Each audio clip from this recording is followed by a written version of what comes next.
After another long glance of grace, Annamalai Swami said, "Bhagavan, whatever you tell me, I will do. I will not leave your presence." The very next day, when Annamalai Swami was serving Bhagavan, he turned to him and said, "Annamalai Swami, a wall is being built near the water tank. Go and see what work the mason is doing." He thought Bhagavan wanted information, so he went to the mason and questioned him. The mason replied, "I am building this wall." He came back and reported this to Bhagavan, saying, "The mason says he is building a wall." 5 times, Bhagavan sent him back to find out what the mason was doing. Finally, the mason got really annoyed and said, "Are you a fool? Are you an idiot? How many times do I have to tell you that I am building this wall?" Then Annamalai Swami woke up. Why does Bhagavan send me repeatedly? Perhaps he wants me to supervise this work. First, he had thought Bhagavan wanted him to do some easy work, but when he held on to Bhagavan's earlier words, he understood that a cascade, an avalanche of work was going to come. One after another,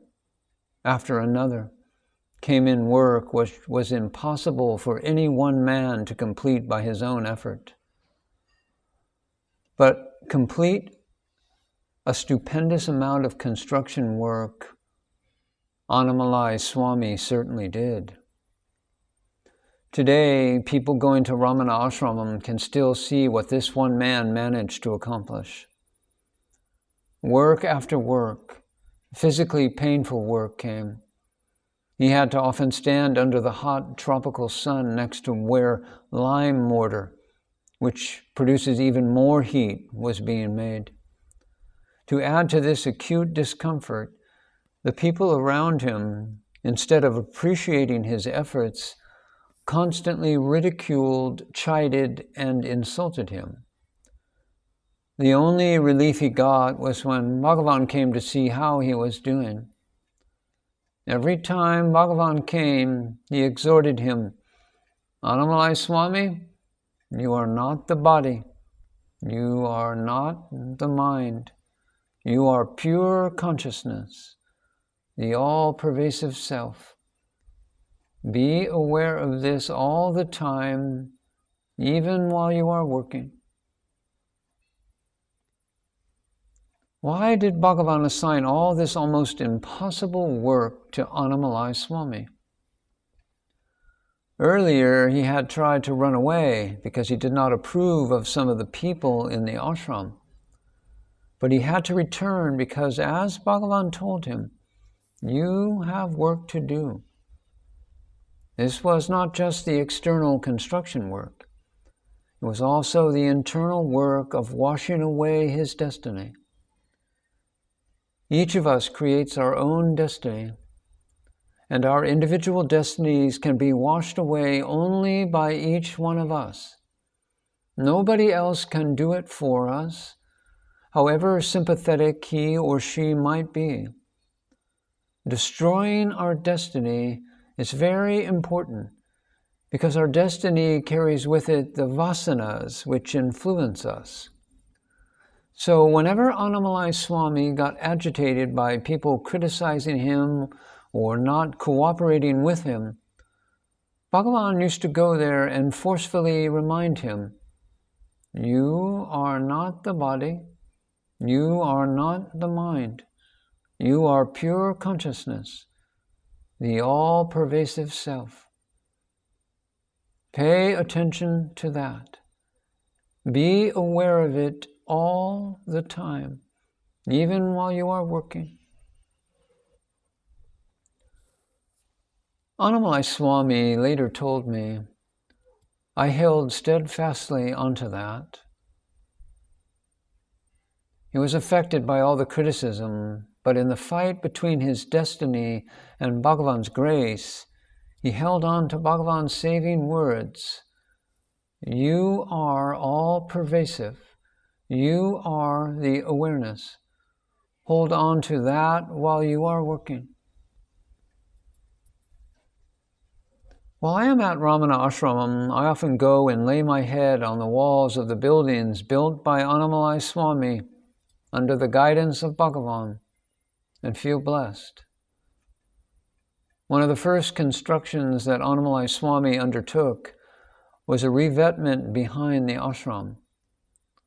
Bhagavan had told him, build a wall and see that it is like the China wall. It is a long, wide stone wall built to prevent the floods from the hill coming into the ashram. When that was done, Bhagavan told him, go and construct the storeroom. You should go and see all these places, the cowshed, Bhagavan's bathroom, the deer Vali's Samadhi shrine, Jackie the dog Samadhi, and the huge old dining hall, as well as the kitchen and the Veda Patashala, the stone steps to the ashram tank. Even Major Chadwick's room and the ashram dispensary. Many have asked me, how is it that all these were built without cement? How were they built? And they found it impossible to believe when I replied, a simple, uneducated man from a village built them. In the later years, when Annamalai Swami used to walk into the hall, Bhagavan used to humorously say, when you walk in, it is as if the buildings are walking towards me. Just imagine how much physical and mental pain Annamalai Swami must have suffered, standing in the sun and toiling away with everyone around ridiculing, betraying, and insulting him. But he just held on to Bhagavan's first spiritual instruction. You are not the body. You are not the mind. You are the self. So whatever destiny his body and mind had to undergo, he knew that Bhagavan was washing it away. Then one day in 1938, after all this was built, Bhagavan looked at him and said, you are now a free man. All your karmas are finished.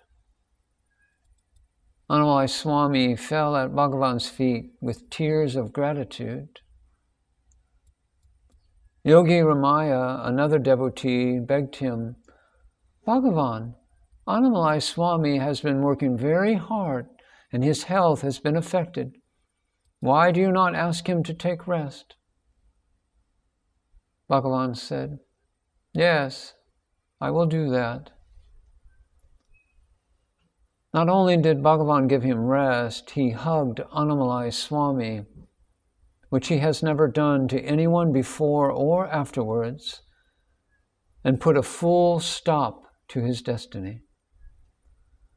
With a hug, he changed the entire life of Annamalai Swami from destiny to grace.